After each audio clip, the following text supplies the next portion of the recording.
പ്രധാനമന്ത്രിയുടെ ചടങ്ങ് ബഹിഷ്കരിക്കാൻ മുഖ്യമന്ത്രി പിണറായി വിജയൻ.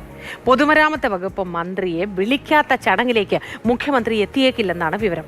കെ സ്റ്റെഫിൻ ചേരുന്നു വിവരങ്ങളുമായി. സ്റ്റെഫിൻ, ഈ പൊതുമരാമത്ത് മന്ത്രിയെ ചടങ്ങിലേക്ക് ക്ഷണിച്ചില്ല, ഒഴിവാക്കി എന്ന ഒരു വിവരം നമുക്ക് ലഭ്യമായിരുന്നു. നേരത്തെ പ്രദീപ് ജോസഫ് അക്കാര്യങ്ങൾ വ്യക്തമാക്കി. പക്ഷേ ഇത് മനഃപൂർവ്വമായി തന്നെ കേന്ദ്രത്തിൽ നിന്ന് ഒഴിവാക്കിയതാണോ എന്ന കാര്യത്തിൽ ഒരു വ്യക്തതയൊക്കെ വരാനിരിക്കുന്ന ഈ ഘട്ടത്തിൽ ഇതാ മറ്റൊരു പ്രഖ്യാപനം കൂടി ഉണ്ടാവുന്നു. മുഖ്യമന്ത്രിയും ഈ ചടങ്ങ് ബഹിഷ്കരിക്കുമെന്ന്. എന്താണ് വിശദവിവരങ്ങൾ? ഏതായാലും പൊതുമരാമത്ത് വകുപ്പ് മന്ത്രിയെ ഇതിൽ നിന്ന് ബോധപൂർവം മാറ്റി എന്നുള്ളതാണ് നമുക്ക് മനസ്സിലാക്കാൻ കഴിയുന്നത്. കാരണം മറ്റു മന്ത്രിമാരുടെ എല്ലാം പേരുണ്ട്. മന്ത്രി എം പി രാജേഷിന്റെ പേരുണ്ട്. അതോടൊപ്പം തന്നെ വൈദ്യുതി മന്ത്രി കെ കൃഷ്ണൻകുട്ടിയുടെ പേര് ആ പരസ്യത്തിലുണ്ട്. പ്രത്യേകമായ ആ വേദിയിൽ ഒരു സ്ഥാനമുണ്ട്. ഒപ്പം തന്നെ ഏറ്റവും ശ്രദ്ധിക്കേണ്ടത് BJPയുടെ സംസ്ഥാന അധ്യക്ഷൻ രാജീവ് ചന്ദ്രശേഖറിന്റെ പേര് അതിൽ ഉൾപ്പെടുത്തിയിട്ടുണ്ട്. രാജ്യസഭാ അംഗം കൂടിയായിട്ടുള്ള സുരേഷ് ഗോപി MP യുടെ പേരുണ്ട്.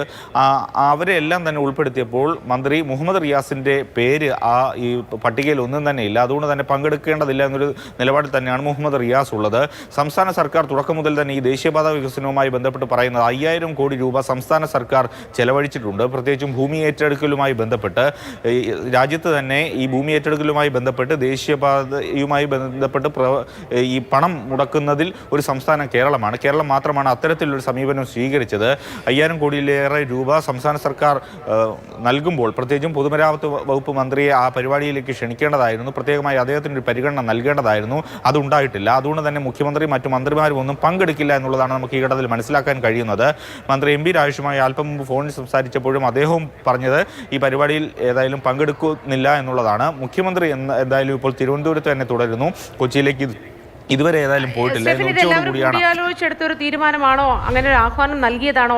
അങ്ങനെ പൊതുമരാമത്ത് മന്ത്രിയെ ക്ഷണിക്കുന്നില്ല എങ്കിൽ മറ്റാരും പങ്കെടുക്കേണ്ടതില്ല എന്നൊരു അറിയിപ്പായി നൽകിയതാണോ, അതോ സ്വന്തം തീരുമാനപ്രകാരം ഇവരെല്ലാവരും വിട്ടുനിൽക്കുകയാണോ ചെയ്യുന്നത്? ഔദ്യോഗികമായി എന്ത് വിശദീകരണം ഇനി അക്കാര്യത്തിലെല്ലാം വരും എന്നുള്ളത് വരും മണിക്കൂറുകൾ മാത്രമേ അറിയാൻ കഴിയുകയുള്ളൂ. ഏതായാലും മന്ത്രിമാരൊന്നും പങ്കെടുക്കുന്നില്ല. കടുത്ത പ്രതിഷേധം ഇതുമായി ബന്ധപ്പെട്ട് സർക്കാരിനും അതോടൊപ്പം തന്നെ മറ്റ് LDFിലും എല്ലാം ഉയരുന്നുണ്ട് എന്നുള്ളത് പ്രസക്തമാണ്. പ്രത്യേകിച്ചും 2 റീച്ചുകളുടെ പദ്ധതി പൂർത്തീകരണവുമായിട്ട് ബന്ധപ്പെട്ട ഉദ്ഘാടനമാണ് ഇന്ന് കൊച്ചിയിൽ നടക്കുന്നത്. അതോടൊപ്പം തന്നെ ഈ 2016 തൊട്ട് ഇങ്ങോട്ടേക്കാണ് ദേശീയപാതയുടെ വികസനവുമായി ബന്ധപ്പെട്ട് 2 ടീമിൽ പിണറായി വിജയൻ സർക്കാരിൻ്റെ 2 ടീമിലാണ് ഈ വികസന പ്രവർത്തനങ്ങളെല്ലാം തന്നെ നടന്നത്. അതുകൊണ്ട് തന്നെ പൊതുമരാമത്ത് വകുപ്പ് മന്ത്രിയെ ക്ഷണിക്കാത്തതിൽ കടുത്ത അതൃപ്തി ഏതായാലും സർക്കാരിലും CPMലും ഒക്കെ തന്നെ ഉണ്ട്. അതിന്റെ ഭാഗമായിട്ട് കൂടിയാണ് മന്ത്രിമാർ പങ്കെടുക്കാത്തത്. ഏതായാലും ഇന്ന് ഉച്ചയോട് കൂടിയാണ് ഇനി പരിപാടി കൊച്ചിയിൽ നടക്കേണ്ടത്. എന്തുകൊണ്ട് പൊതുമരാമത്ത് മന്ത്രിയെ ഒഴിവാക്കി?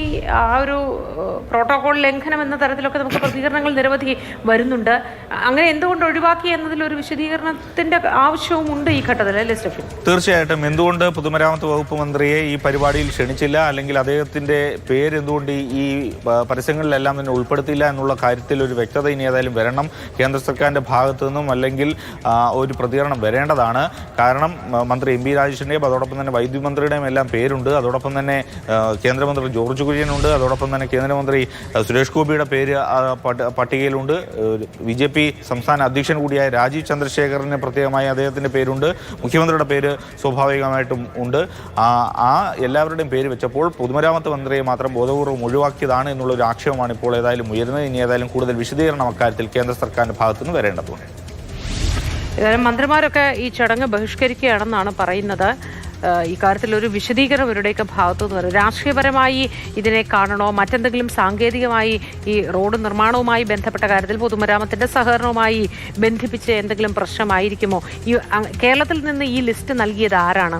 അങ്ങനെയാണെങ്കിൽ കേരളത്തിൽ നിന്ന് ഉൾപ്പെട്ട പേര് കേന്ദ്രത്തിൽ നിന്ന് ഒഴിവാക്കി തിരിച്ചു വന്നതിന്റെ കാരണവും എന്തായിരിക്കാം?